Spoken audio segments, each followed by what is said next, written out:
So I kind of accidentally became a tech founder at the age of 43 overnight. And I guess I just want to talk about that. Um, so it wasn't exactly overnight, but I think it was something in the back of my mind that I wasn't not necessarily preparing at the time for it to come to the forefront. But I just want to talk about like how surreal, scary, sobering, um, exciting, stressful it's been, and it's baby news. So like just a few days at this point, about less than a week, right?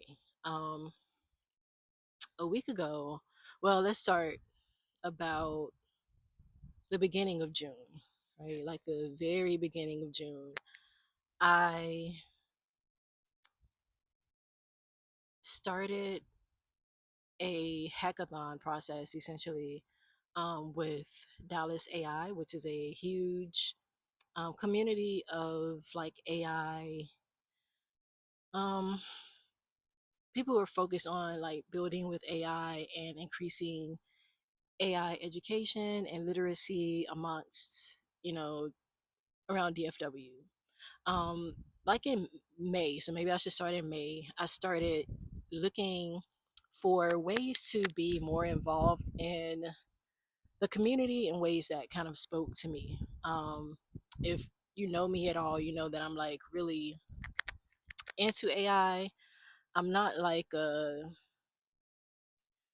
I guess I could call myself like an AI enthusiast, but and someone who's into AI, but I do not discount or negate or try to gloss over, the impact that AI is having on our society. So that's not really me, but I am someone who is like really enthused and um, about the technology itself and just learning how it can solve different problems and just be I'm just someone who's I'm really hands on with it. So I've been playing around with AI, generative AI, and now agentic AI since I would say about mid 2022, when ChatGPT 3 was a thing and when Dolly was a thing. When it was really like getting popular, but not like everybody was doing it. Before they even had accounts that you could sign up for.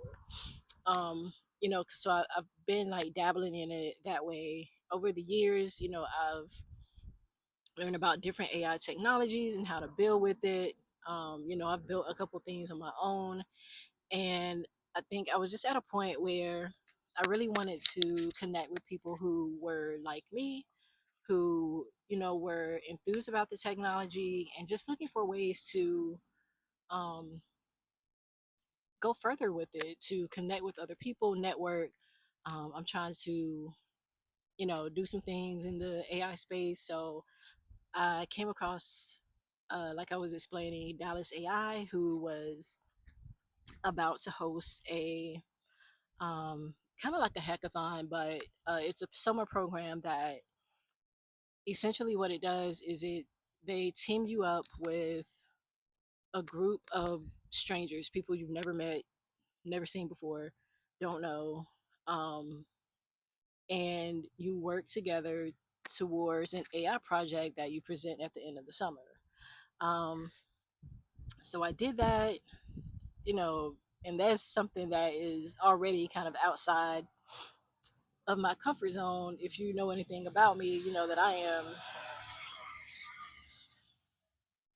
am an introvert through and through. Like I guess you could describe me like as an extreme introvert. So the idea of like joining a group of people to accomplish this is um it was something that was outside of my comfort zone, but something that I felt like I needed to do. I needed to do something different if I wanted to kind of advance myself in this space. So I joined. We worked on the project about 8 weeks.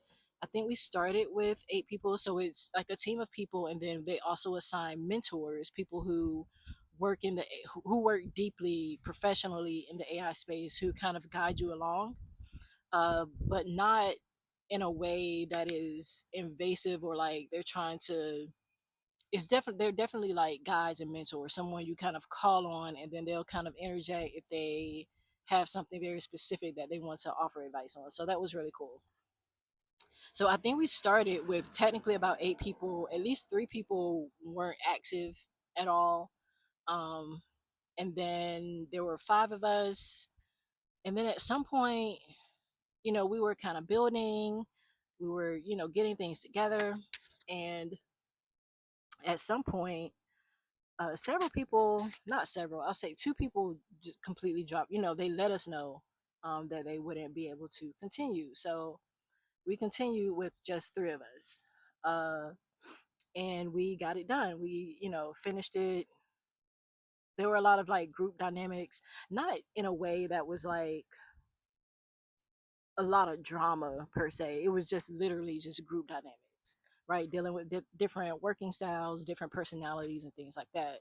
Um, and it really brought up my assertiveness, um, which is something that I think I've been trying to work on as well. That including, I've joined Toastmasters, which I like inadvertently kind of became the VP of public relations for, which is again something that feels a little bit outside of my comfort zone. But I also, one of the reasons that I joined Toastmasters was just to be, I don't know if outgoing is the word, but I just wanted to be able to express my thoughts and get my thoughts across without feeling like I was stumbling over my words, or even sometimes taking a step back, because I can be very, when I'm into something, I'm into it. When I'm committed, I'm really committed to it, especially when it comes to projects and things like that. So, but I also will like overthink. So I am what they call like all DHD or autistic, and I have ADHD.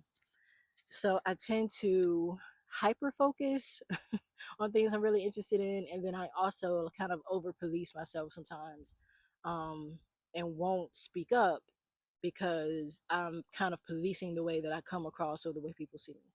So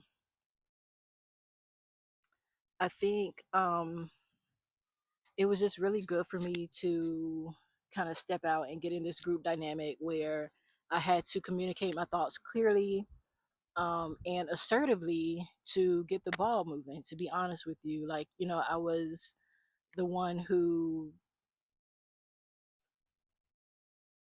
there was just a lot of to like talking and things going on, just a lot of like back and forth with stepping on each other's toes, just a lot going on, but nothing was actually getting done. So I ended up coming up with the system architecture that we worked from. Just little things like that along the way to practice, like I said, just being assertive and using more of my leadership skills, I think. So, anyway, we worked on this project for 8 weeks. Like the last 4 or 5 weeks, it was just the 3 of us, and we got it done. Like we got it done, and it came together really well.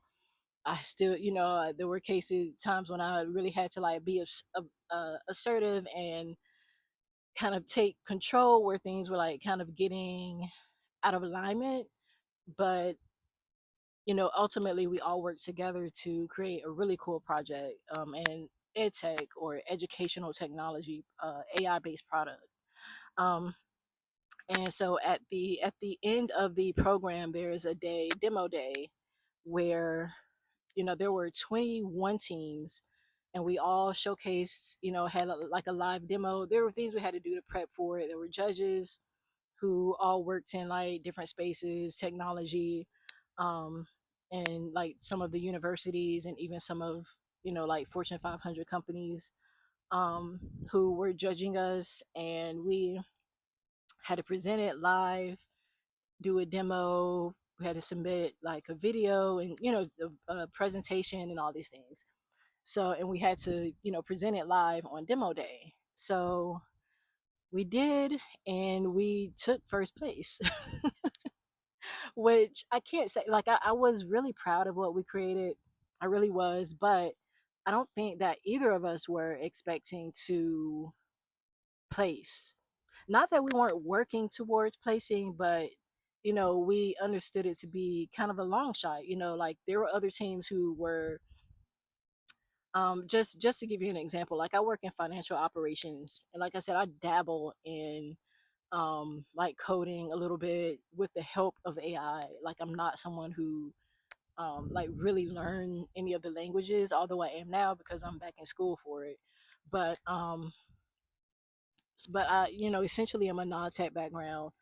um One of my partners, he also worked in like nonprofit operations, who he also was someone who kind of dabbled with technology, and probably on the same level as I am in that regard. And then there my other partner was or is a college student, 19-year-old kid, who is in computer engineering major at Texas A&M. And he is someone who, he's a freshman, and he's like, he really understands it probably a lot more than my partner and I.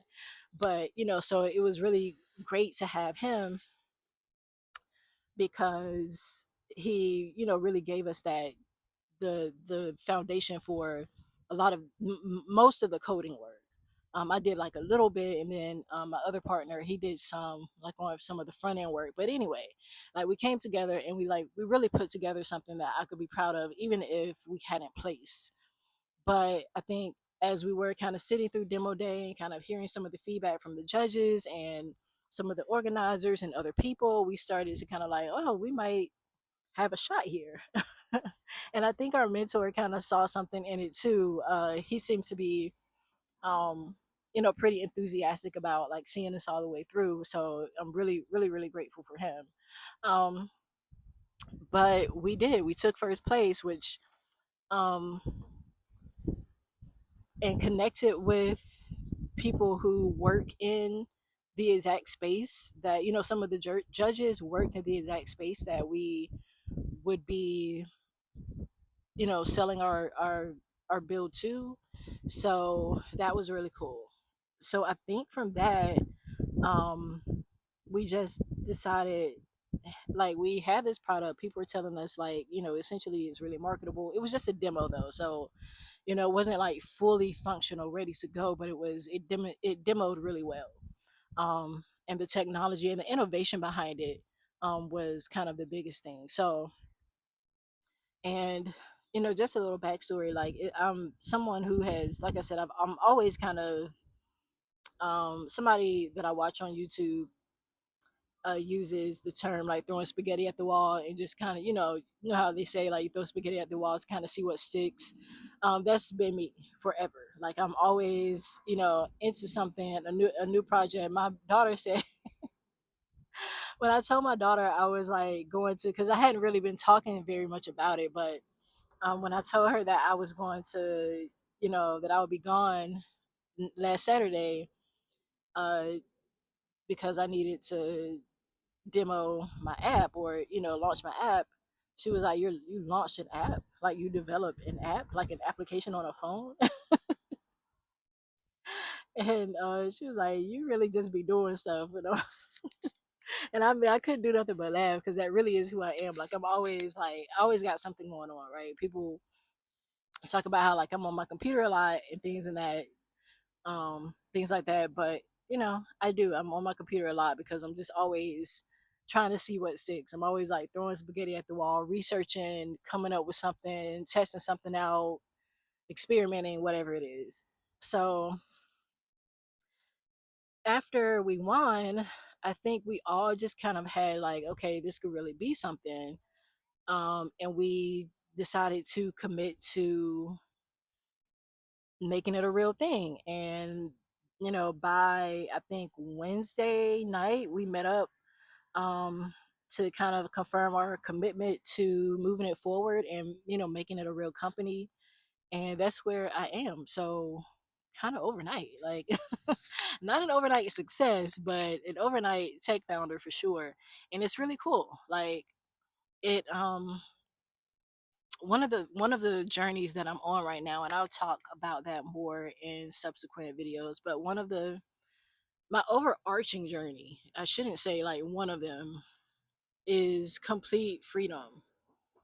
Financial freedom, lifestyle freedom, location freedom. All of those things are things that I am working towards.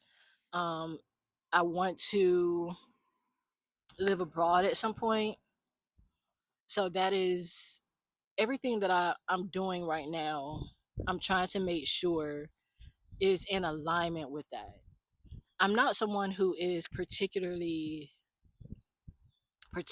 spiritual. I'm not religious, but I do believe that you can set yourself up for alignment, right? And I believe that the more you put yourself in certain spaces and the more you work towards a particular thing, the more you start to see pieces align and almost effortlessly. So, and effortlessly in the way that things kind of fall in line, not effortless as far as like the amount of work that you have to put in, because that is still a thing. Um, but I see this as, I don't know what's going to come of this. I don't purport to like see the future or, have some type of like unwavering, absolute, total belief that this is going to work out 100%. But I do see this as kind of the next step um, along my journey to freedom in the way that I want it to be, and freedom making money doing what I want to do. That is my ultimate goal, and I see this as kind of the that first brick to rebuilding a life that I want, if that makes sense. And it has in no way, shape, or form has my life leading up to this point, leading up to like being able to call myself even a tech founder, um, in no way, shape, or form has that been something that it was easy for me, or that came easily, or that came without some really hard, dark, low times. But I feel like right now I'm in a really good space. I'm in a space where I feel like I can think clearly about my next steps, think clearly about my future and what I want from it, not just what I need, or not just what is going to survive me from day to day, if that makes sense. Um, it's truly a breath of fresh air to be able to be in a space where I can experiment with my life in a way that doesn't mitigate the stability that I'm also, building. Um, am I where I want to be completely salary wise and career wise? Not necessarily, but I'm not doing bad at all. Um, I feel like I'm at a point where I have room to, like I said, I want to build the life that I desire brick by brick. And I'm in a space to do that without feeling too much burden, or too much like when you're in like a survival mode. And I can say this from experience: when you're in survival mode, it feels like everything you do is like a necessity. You don't really have time to dream. You don't really have time to be in alignment. You don't really have time to think far because you're worried about the next day, if that makes sense. And I'm trying to say this without like really getting emotional, but it truly is that way when you're, in a place of lack. And I don't even just mean financial lack, that can be emotional lack, mental lack, um, just lacking stability, lacking uh, familiarity, those types of things. It can, it really robs you of the luxury of time to think more about your future and what you want it to look like. And it, you know, and even if you can think about your future and what you want out of life, a lot of us, it just, it feels like a daydream. It feels like something that is far off, far away, and you'd be lucky if you got that far. But I think for me right now, I'm very grateful to be in a space where I have the time. Even though, you know, but like I said, it was hard work and it required making time because I work a full time job. I'm a mom. You know what I mean? I'm a black woman. So the demand on me is high. The stock price don't always match, but the demand is there. But um, but I'm still grateful to be in a space where I can take the time to work towards my dreams, to work towards the future version of who I already am. If that makes sense. I think you probably caught that. I'm working towards, I have to live in the present towards the future version of who I already am. And who I am is that bitch, okay? In the future, I am that bitch. And I am that bitch right now, also. But the future version of me is that bitch, okay? So I'm just working to kind of get to keep those things in alignment. That's what this is all about. So hopefully you will stay tuned. I will be talking more about, you know, what the experience is as far as being a tech founder after 40.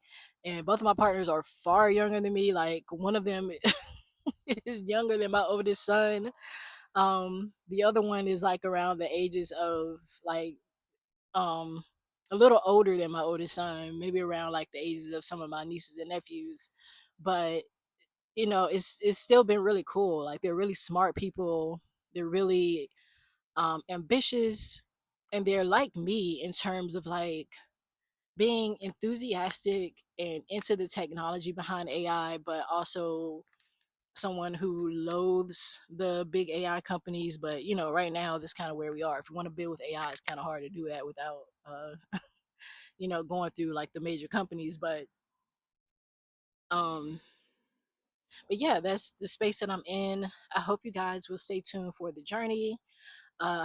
Hopefully this is a better video than the very first one I posted. I didn't have a microphone, I didn't have a stand, all the stuff that I had, I got up to use it and it was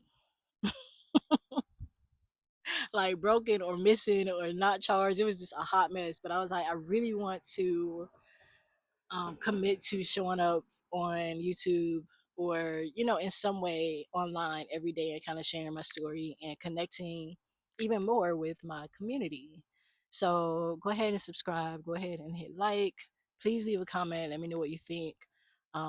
Let me know what your freedom journey looks like, you know, where you are in your freedom journey, um, and how you're building the life you want brick by brick. So I will talk to you later. Bye.